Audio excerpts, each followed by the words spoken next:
Buenas noches, incauto oyente. Acabas de cruzar una puerta que tal vez no deberías haber cruzado jamás. No obstante, sé bienvenido a los oscuros y primigenios parajes literarios de Nuevos Mitos del Túmulo.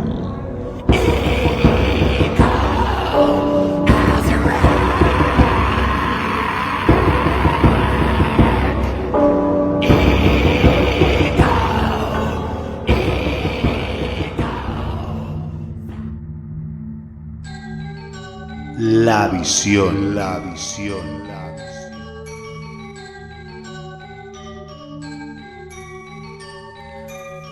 Los científicos del Laboratorio de Astrofísica número 6 de Ceres estaban al borde del abismo. Ni siquiera la guerra entre su planeta y Marte, que estaba ya llegando a su fin, los había desviado lo más mínimo de su investigación. Llevaban casi 3 años encerrados en su laboratorio, solo saliendo ocasionalmente para hacer algunas visitas esporádicas a sus familias y para acudir al 26º Congreso del Comité Científico Federal, que se celebró en la sección 34.5 de la tercera subcúpula de Marte, en el que apenas participaron. En circunstancias normales, el gobierno de Ceres les habría pedido explicaciones acerca de su extraño comportamiento y, sobre todo, la falta de informes en referencia a sus actividades. Pero la guerra tuvo durante 2 años a su gobierno totalmente absorto, puesto que la dirección federal, pese a las pruebas de que el gobierno de Marte y su gremio de comerciantes desarrollaban actividades alegales para asegurarse el monopolio comercial, teniendo bajo su dominio de facto al gremio de comerciantes de la Luna, se mantuvo neutral ante lo que se llamó el conflicto Marte-Ceres, y las dinámicas políticas, atadas a poderosos intereses económicos, acabaron desatando una guerra que estaba llevando al borde del colapso a la Federación. Sin embargo, el descubrimiento de esa extraña música en la región RHF 32.5 de Andrómeda, varios meses antes de la celebración del 26º Congreso del Comité Científico Federal, poco a poco fue absorbiendo a todo el personal científico del laboratorio, dejando de lado la que era su investigación principal, la posibilidad de establecer una colonia humana en Plutón.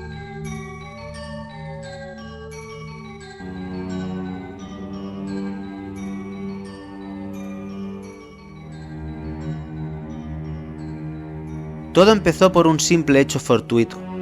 Paul Salvatore, uno de los físicos que se encargaba de buscar e identificar los agujeros negros que se pensaba que habitaban en todas las galaxias, estaba desarrollando sus habituales actividades de reconocimiento por la galaxia de Andrómeda, sentado ante su hiperordenador especializado en la obtención de datos de todo tipo.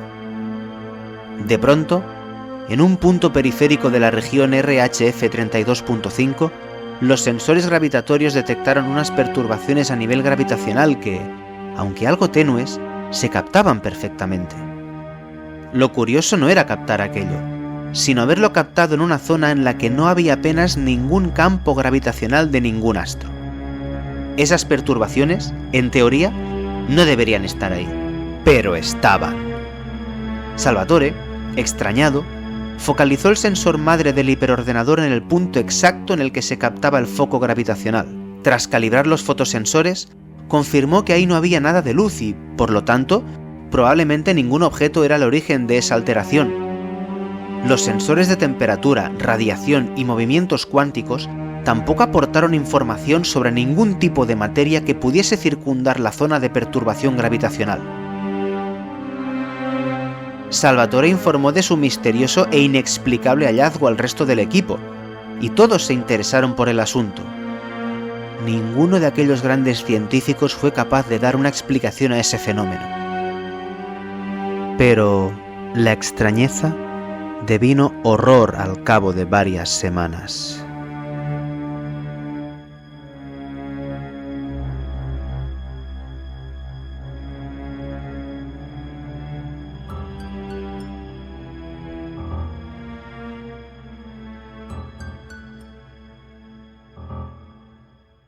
Un día, poco antes del Congreso, los científicos descubrieron, mediante los fonosensores, que había sonido justo en medio de la perturbación gravitatoria. Calibraron bien el hiperordenador para captar las señales fónicas y las registraron en un gráfico que reprodujeron en un holograma. Todos los científicos, pese a que no podían oír nada, porque los datos se reproducían solo gráficamente, al ver las secuencias tanto de tonalidades como rítmicas, comprendieron que no se trataba de simples sonidos, era música. ¿Música en medio de Andrómeda? ¿Sin ningún astro en el epicentro, ni siquiera en la periferia de la zona de emisión fónica? Les resultó de lo más misterioso, pero era un misterio perturbador, acompañado de una fuerte sensación de terror hacia un fenómeno inexplicable de magnitudes cósmicas. Pero eran científicos, y su natural curiosidad humana se veía amplificada por la propia idiosincrasia de su profesión, de modo que, por desgracia para todos ellos, continuaron investigando. Analizando más pormenorizadamente la zona, vieron que justo en el punto donde eran emitidas las ondas sonoras había una fuerte curvatura del espacio.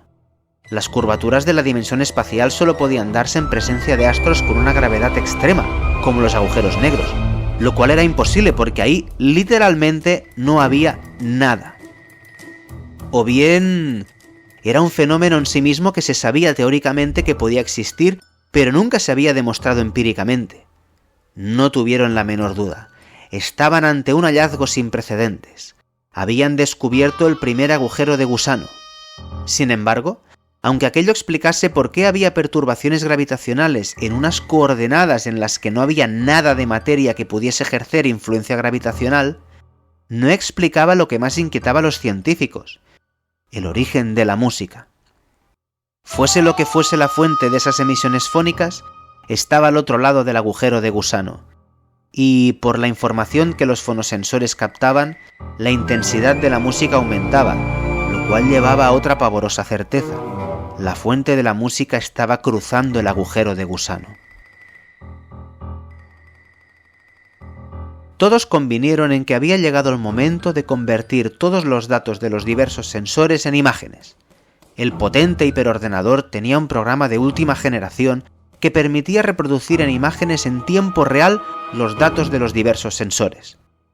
Así habían podido observar directamente, en su gran pantalla que se extendía a lo largo de la enorme pared posterior del laboratorio, galaxias mucho más lejanas que Andrómeda, así como fenómenos cósmicos como supernovas y agujeros negros. La ejecución de ese programa requería un gasto extra de energía sumamente costoso, por lo que solo se usaba en contadas ocasiones. En este caso, nada justificaba utilizarlo, puesto que no había ningún registro de materia. Sin embargo, lo usaron. Y, en efecto, lo que se proyectó en la pantalla era solo oscuridad y estrellas lejanas.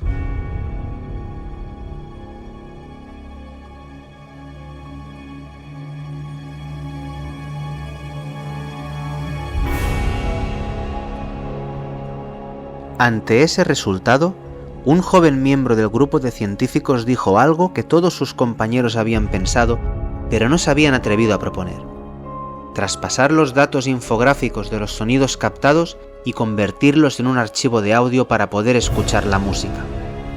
Al decirlo, tanto él como el resto del equipo se estremeció. Por algún motivo que desconocían, todos temían escuchar esa música. ¿Tal vez sería por el hecho de ser algo alienígena? ¿Quizás algún tipo de fuerza cósmica llegaba hacia ellos como advertencia de que no debían transformar la información gráfica en sonidos? Fuera lo que fuera, era algo inasible racionalmente e inexplicable mediante las palabras. Era como si el atávico instinto de supervivencia animal que el ser humano aún conservaba genéticamente estuviese actuando inconscientemente. No obstante, la curiosidad venció al instinto de supervivencia.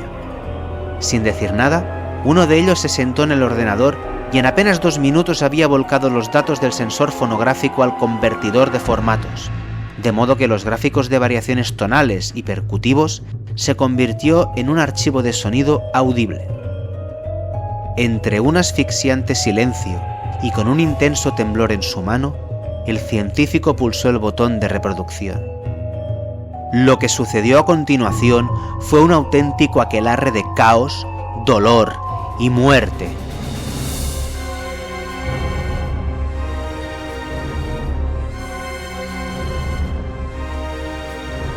La música que empezó a sonar en el laboratorio era una abominable melodía caótica y chirriante, con notas desconocidas por el ser humano que en algunos tonos llegaban a dañar el tímpano.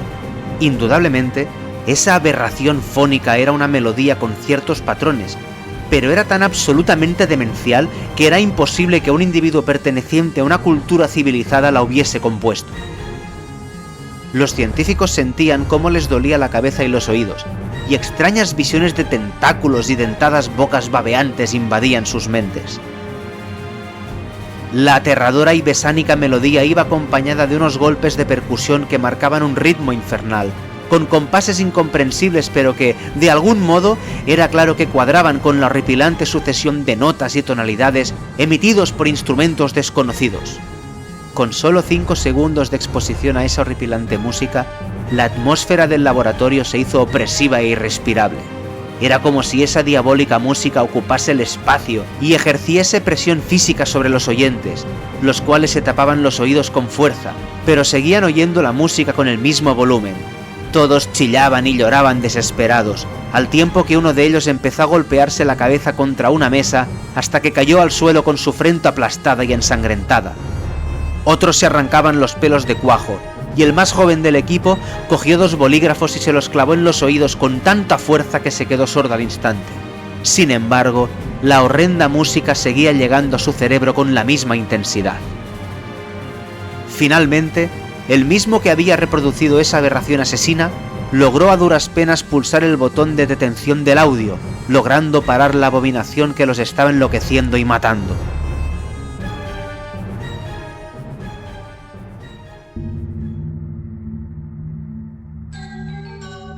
Durante los siguientes 20 minutos, todos los científicos se quedaron en los mismos sitios en los que yacían agotados y con todo su cuerpo adolorido, mientras uno de ellos se colgó con una horca improvisada. Mientras aún reinaba el silencio roto por los sollozos de varios científicos, uno de ellos dijo: «Por ahora, esto debe ser ocultado a la humanidad». Durante las siguientes semanas, ningún nuevo acontecimiento turbó a los científicos, lo cual les permitió empezar a digerir el terrible incidente con la audición. Varios de ellos acudieron al Congreso Científico, ya que si no lo hacían, seguro que alguna comisión del Comité Científico haría acto de presencia en el laboratorio. Poco después del Congreso, empezó la guerra. Sin embargo, nada externo al laboratorio captó la atención de los desquiciados astrofísicos. Siguieron absortos durante meses en su vigilancia de la región RHF 32.5 de Andrómeda. Pero un día sucedió.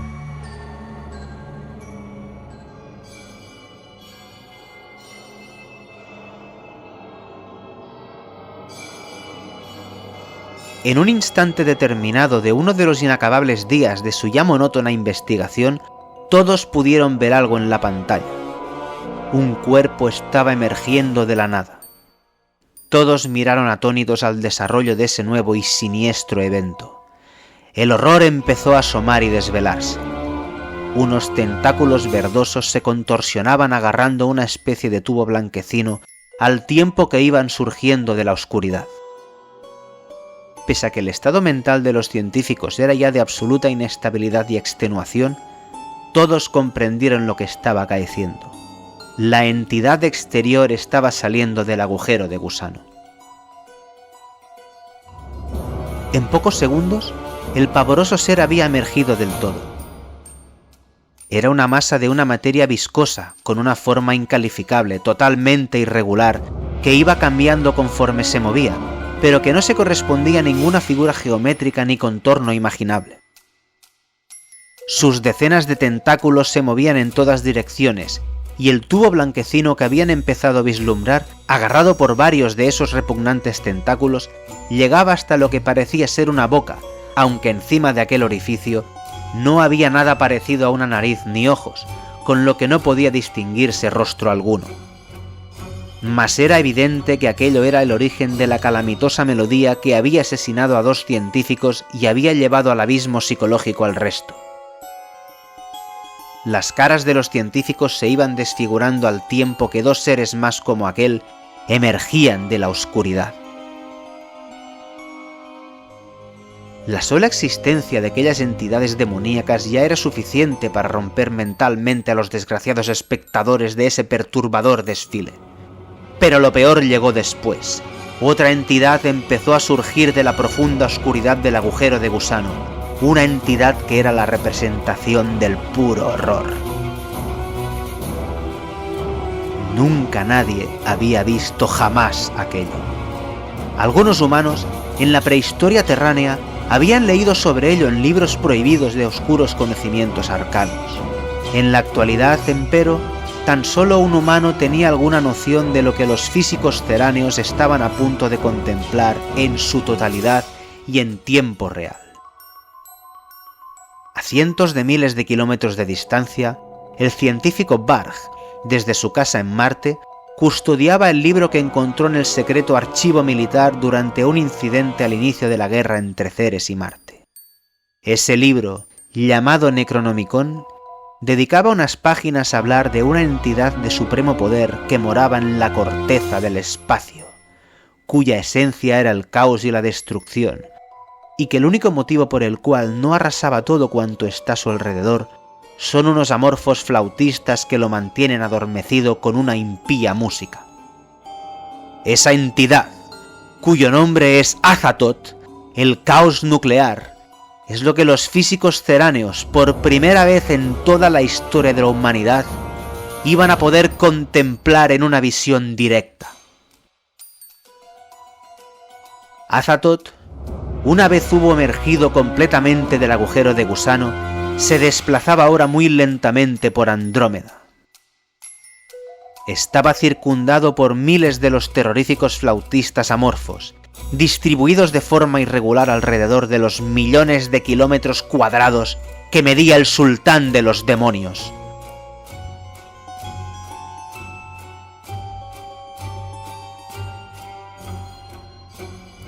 Por la escala de las imágenes, los científicos comprendieron con enorme terror que aquella criatura era más grande que el Sol. Mientras los científicos lo observaban, sus mentes agonizaban con cada detalle que captaban. La superficie de Azathoth estaba recubierta por una materia sólida de textura viscosa y flexible. Sus bordes no tenían una forma definida, sino que modificaban su perfil con sinuosos movimientos. La forma global era algo así como redondeada, sin embargo no podía calificarse de esférica, ni circular, ni se le podía aplicar ningún concepto geométrico humano. A lo largo de su extensísima mole podía observarse una variada geografía, montañas recubiertas de ese material duro pero viscoso que parecía ser la piel de Azathoth, enormes valles que se hundían en su cuerpo, extensas planicies en la que parecían moverse amasijos de materia repugnante recorriendo la superficie. ¿Eran seres diferentes a Azathoth que vivían sobre él en simbiosis o parasitismo? Algunos de esos seres, imposibles de describir en términos comprensibles para el entendimiento humano, en ocasiones caían dentro de las numerosas bocas diseminadas, sin ningún tipo de patrón distributivo, por la horrenda piel de Azathoth. En las zonas laterales, o lo que parecían ser sus laterales, se extendían unos abominables tentáculos, de diversos colores, algunos lisos y otros con enormes ventosas, que medían lo suficiente como para poder arrasar medio sistema solar con un solo movimiento. En otras zonas de ese colosal cuerpo había agujeros que parecían ciclópeos pozos, de los cuales emergía una sustancia líquida, aunque muy densa, formando ríos que se derramaban por la accidentada orografía. Algunos de esos pozos tenían su perímetro, de una circularidad irregular, coronados por lo que parecían ser dientes enormes. En ocasiones, surgían protuberancias de los agujeros que se movían de forma parecida a los tentáculos del exterior. Esas protuberancias, que parecían algo así como lenguas, expulsaban una especie de gases de diversas tonalidades verdosas, y en las zonas donde se acumulaban muchas de esas nubes parecía formarse una extraña atmósfera. Los científicos se sumergían más en el abismo de la locura conforme iban viendo más detalles de esa monstruosa entidad.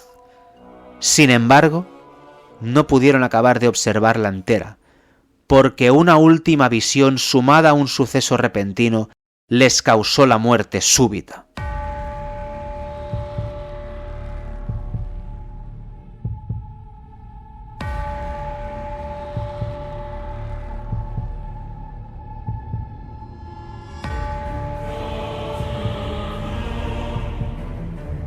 El cuerpo de Azathoth, al tiempo que se desplazaba muy lentamente, siempre custodiado por los horrendos flautistas, también giraba sobre sí mismo. En realidad, esa enorme mole deforme y viscosa, con sus montañas, planicies, valles y ríos, parecía más un planeta que una entidad individual, aunque los tentáculos que surgían de sus laterales le daban cierto aspecto de corporalidad.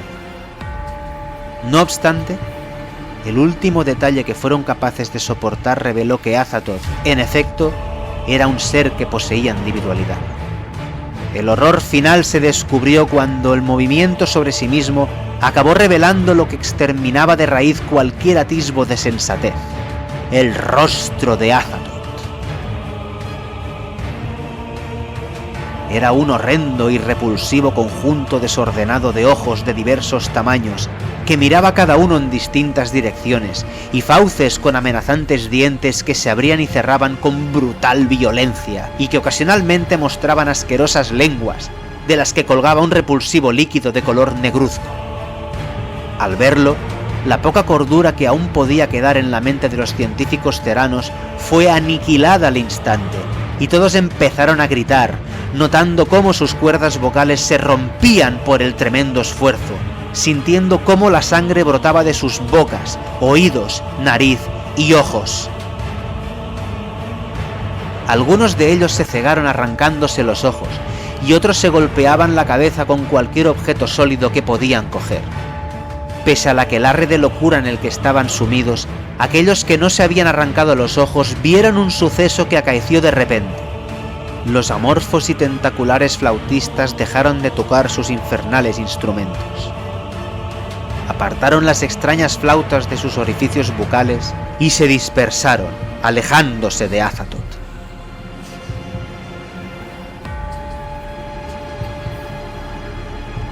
Aunque ninguno de los científicos sabía que eso implicaba la liberación de ese caos nuclear, que a partir de entonces podría desplazarse libremente por el espacio, pudieron vislumbrar algo de ello cuando los cientos de miles de ojos que poblaban el rostro de Azathoth parecían mirar todos hacia los sensores de Ceres. Y los desdichados espectadores de aquel terrible suceso, ya muertos psicológicamente, cruzaron sus miradas con la de Azathoth. Y, pese a que Azathoth se encontraba en Andrómeda, y a que solo lo veían a través de una pantalla, la sola mirada de Azathoth les causó la muerte súbita.